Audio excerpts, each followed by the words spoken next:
மாநாட்டினை துவக்கி வைத்து பேருரையாற்ற வருகை தந்துள்ள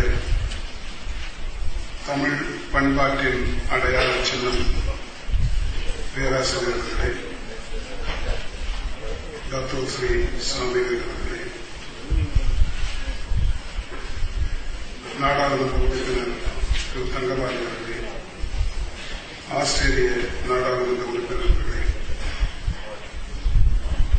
டாக்டர் மகாலிங்கம் சின்னப்பள்ளி அவர்களே, திரு சம்பத் அவர்களே, திரு வீரமணி அவர்களே, திரு எம் வி தியாகராஜன் அவர்களே, வருகை தந்துள்ள தமிழ் பெரியவர்களே, தாய்மார்களே, அனைவருக்கும் வணக்கம். முதல் முறையாக உலக தமிழர்களை ஒன்றிணைத்து உலக பொருளாதார மாநாட்டிலையும் புலம்பெயர்ந்த தமிழர்களின் மாநாட்டையும் நடத்துகின்ற வாய்ப்பு எங்களுக்கு கிடைத்தது. வந்திருக்கின்ற அத்துணை பெருமக்களுக்கும் சம்பத் அவர்களோடு சேர்ந்து நான் வரவேற்க கடமைப்பட்டிருக்கின்றேன். நம்முடைய மொழி சாதாரண மொழி அல்ல என்பது நாம் அறிந்த ஒன்று. நம்முடைய இனமும் உலகத்தின் மிக பெருமை வாய்ந்த பழமை வாய்ந்த இனங்களிலே ஒன்று. ஃபாதர் ஈராஸ் அவர்கள் சொல்வார்கள், Tamil is the oldest of the present languages என்று தமிழை பற்றி குறிப்பிட்டிருக்கிறார். இன்னொன்றும் சொல்லப்படும், Tamils have been referred to as the last surviving classical civilization on earth என்றும் நம்முடைய தமிழர்களை பற்றி பெருமையாக குறிப்பிட்டார். உலகத்தில் வாழ்கின்ற 550 கோடி மக்களில் ஆயிரக்கணக்கான மொழிகள் பேசப்படுகின்றன. கணக்கெடுப்பின்படி 6900 மொழிகள் உலகெங்கும் பேசப்படுகின்றன. இந்த 6900 மொழிகளும் உங்களுக்கு தெரியும், ஃபேமிலி லாங்குவேஜஸ் என்று குறிப்பிடுவார், லாங்குவேஜ் ஃபேமிலிஸ். 94 வகையான திராவிடியன் ஃபேமிலிஸ் இருக்கிற மாதிரி 94 வகையான மொழிகள் இருக்கின்றன, லிங்குவிஸ்டிக் குரூப்ஸ்.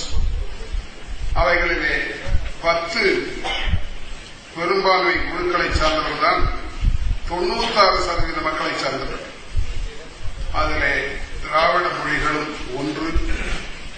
அப்படிப்பட்ட பெரிய பாரம்பரியத்திற்கு நாம் சொந்தக்காரர். 8 கோடி தமிழர்கள், சுமார் கணக்கின்படி 8 கோடி தமிழர்கள் நாம் வாழ்ந்து கொண்டிருக்கின்றோம். உலகெங்கும் பறந்து கிடக்கின்ற இனங்களிலே நாமும் ஒருவர். அநேகமாக நமக்கு இணையாக இருப்பவர்கள் சீனர்கள், அதுக்கு அடுத்தாற் போல சில பேர் யூதர்கள் போன்ற சில பேர் இருக்கக்கூடும். உலகெங்கும் பரவி இருப்பவர்கள். தமிழ்நாட்டிலே தொடங்கி பக்கத்திலே இருக்கிற இலங்கை, சிங்கப்பூர், மலேசியாவை ஆரம்பித்து அது வட அமெரிக்காவாக இருந்தாலும், கனடாவாக இருந்தாலும், அமெரிக்காவாக இருந்தாலும், தென் அமெரிக்காவில் இருக்கிற கயானாவாக இருந்தாலும் அல்லது சூரினாமாக இருந்தாலும், பிரெஞ்சுக்காரர்களுக்கு சம்பந்தமான இடங்கள் இருக்கின்றன. குவாடிலோ, மார்டினி, டிரிடாட் என்று போன்ற இடங்கள்.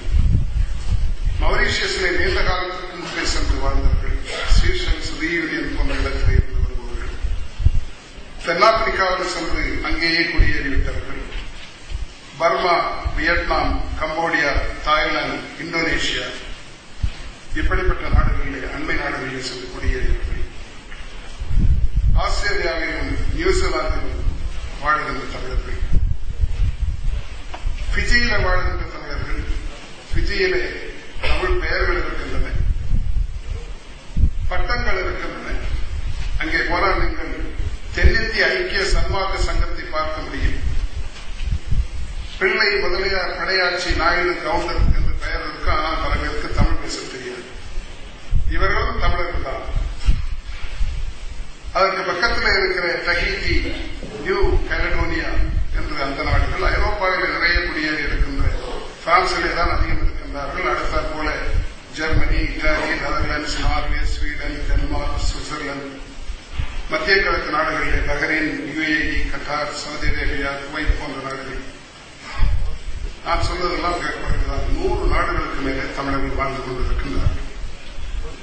இந்த தமிழர்கள் அங்கே வளமாகவும் வாழ வேண்டும், மரியாதையோடும் வாழ வேண்டும்.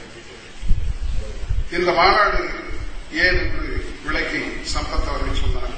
பொருளாதார மாநாடு முதன்முறையாக நாம் கூட்டியிருக்கின்றோம். நம்முடைய மொழி நீண்ட காலமாக அங்கீகாரம் பெறாமல் இருந்தது.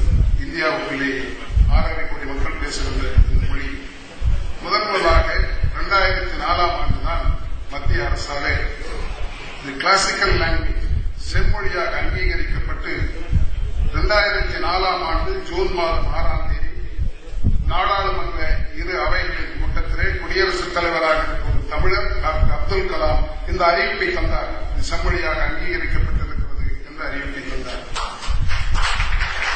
இந்தியாவிலேயே முதல் மொழியாக செம்மொழியாக அங்கீகரிக்கப்பட்டிருக்கிறது. இந்த தமிழர்கள் இவ்வளவு பேர் இருக்கின்றோம். நாம் ஒருவருக்கொருவர் ஆதரவாக இருந்து ஒருவருக்கொருவர் ஒத்துழைப்பாக இருப்போமானால் இந்த இனம் இன்றைக்கு இருப்பதை விட பல மடங்கு உயர்வதற்கு வாய்ப்பு இருக்கிறது. உங்களுக்கு தெரியும், பொருளில்லாக்கு இவ்வுலகில்லை நம்முடைய முன்னோர்கள் சொல்லிவிட்டு போனார். இதை பொருளாதார நிபுணர் டாக்டர் சண்முக சுந்தரம் அவர்கள் பொருளாதாரத்தை பற்றி ஒரு புத்தகம் எழுதி உலகத்திலேயே முதல் எக்கானமிஸ்ட், ஃபர்ஸ்ட் எக்கானமிஸ்ட் திருவள்ளுவர் தான் என்று குறிப்பிட்டு சொல்லியிருக்கிறார்கள். அதில் இருந்து ஒரு 2-3 வரிகளை நான் படிக்க விரும்புகின்றேன். வெளிநாடுகளில் குடியேறிய தமிழ் மக்களும் பிற இந்தியரும் அந்நாடுகளில் வருமானம் ஈட்டுவதிலும் சேமிப்பதிலும் முதலீடு செய்வதிலும் சிறந்து விளங்குவதை அண்மைக்கால புள்ளி விவரங்கள் கூறுகின்றன. இந்த நிகழ்கால முன்னேற்றத்தை மிஞ்சுவதாக தொடர்ந்து வளர்ச்சி நிகழ முக்கியமானவர்கள் கல்வி, உடல்நலம், பொறுப்புணர்ச்சி, சமுதாய மற்றும் குடும்பப்பற்று உடையவர்களான இந்தியர்களும் யூதர்களும் தான். இறைசேனர்கள் சேர்த்துக் கொள்ளலாம். வளர்ச்சியடைந்த நாடுகளில் இவர்களே வளமும் வருமானமும் செல்வமும் பெருகுவதிலும் சேமிப்பு முதலீடு செய்வதிலும் சிறந்து விளங்குகின்றனர். இதற்கு காரணம் வள்ளுவர் போற்றும் அடிப்படை பொருளியல் அறிவுரைகளை அவர்கள் பின்பற்றுவதுதான் என்று குறிப்பிட்டிருக்கின்றார். அண்மை காலமாக உங்களுக்கு தெரியும், மிகப்பெரிய ஒரு பொருளாதார சிக்கல் ஏற்பட்டு அமெரிக்காவில் ஏற்பட்ட சிக்கல் உலகை இன்றைக்கு வாட்டி வதைத்துக் கொண்டிருக்கிறது. அதற்கு அடிப்படையை கண்டுபிடித்தவர்கள் அமெரிக்காவில் சொல்வது அந்த நாட்டிலே சேமிப்பு இல்லாமல் போனதுதான் மிகப்பெரிய காரணம் என்று கண்டுபிடித்து சொல்லுகின்றார்கள். அப்படி சேமிப்பு இல்லாமல் போனதற்கு காரணம் அங்கே குடும்பம் சரியாக இல்லாமல் போனதுதான், ஃபேமிலி சிஸ்டம் சரியாமல் இல்லாமல் போனதுதான் காரணம் என்றும், அப்படி குடும்ப பாசமும் பற்றும் இல்லாத காரணத்தாலே சேமிப்பு இல்லாமல் போய்விட்டது என்று அவர் இந்தியர்களைப் போல் சேமிக்க வேண்டும், சீனர்களைப் போல் சேமிக்க வேண்டும் என்று இன்றைக்கு சொல்லிக் கொடுக்க ஆரம்பித்திருக்கிறார். நான் சொல்ல விரும்புவது, அப்படிப்பட்ட சேமிப்புக்கு வழி செய்வது எது? பணத்தை நாம் மிச்சப்பிடிக்கிற பணத்தை எங்கே கொண்டு போய் சேமிப்பு போடலாம் அல்லது எங்கே கொண்டு போய் இதை வைக்க முடியும், அது எப்படி வளரும் என்பதையெல்லாம் இன்றைக்கு பேச இருக்கின்றோம். பல்வேறு தலைப்புகளிலே பேச இருக்கின்றோம். தமிழ்நாடு இன்றைக்கு இந்திய மாநிலங்களில் ஒரு சிறந்த மாநிலமாக விளங்கிக் கொண்டிருக்கிறது. இந்திய நாடு இன்றைக்கு மற்ற நாடுகளெல்லாம் பார்த்து பொறாமைப்படுகின்ற அளவுக்கு இந்த நாட்டின் வளர்ச்சி இருக்கின்றது. அண்மை காலமாக 9% வளர்ச்சி தொடர்ந்து 4-5 ஆண்டுகளாக வளர்ந்து கொண்டிருக்கிறது. நமக்கு எவ்வளவோ சிக்கல், ஜாதி சிக்கல், மத சிக்கல், மாநிலங்களுக்கிடையே சிக்கல், இப்படி இந்த சிக்கல்களுக்கு மத்தியிலேயே 9% வளர்ச்சி. அப்படிப்பட்ட இந்த நாட்டில் தமிழ்நாடு ஒரு முன்னுதாரணமாக விளங்குகின்ற மாநிலமாகும். அநேகமாக உயர் கல்வியிலே நாம் தான் முதலிடத்தில் இருக்கும். மற்ற மாநிலங்களில் நமக்கு இணையாக இன்னொரு மாநிலம் இல்லை என்று சொல்லுகின்றவர்களுக்கு சட்டம் ஒழுங்கை பராமரிப்பதிலேயே முதலிடம் அல்லது 2வது இடத்தில் இருந்து கொண்டிருக்கிறோம். ஃபாரின் டைரக்ட் இன்வெஸ்ட்மெண்ட் அதிலே முதல் 3 மாநிலத்திலே ஒருவராக இருந்து கொண்டிருக்கிறோம். Availability of skilled man power அதில் நிச்சயமாக தமிழ்நாடு தான்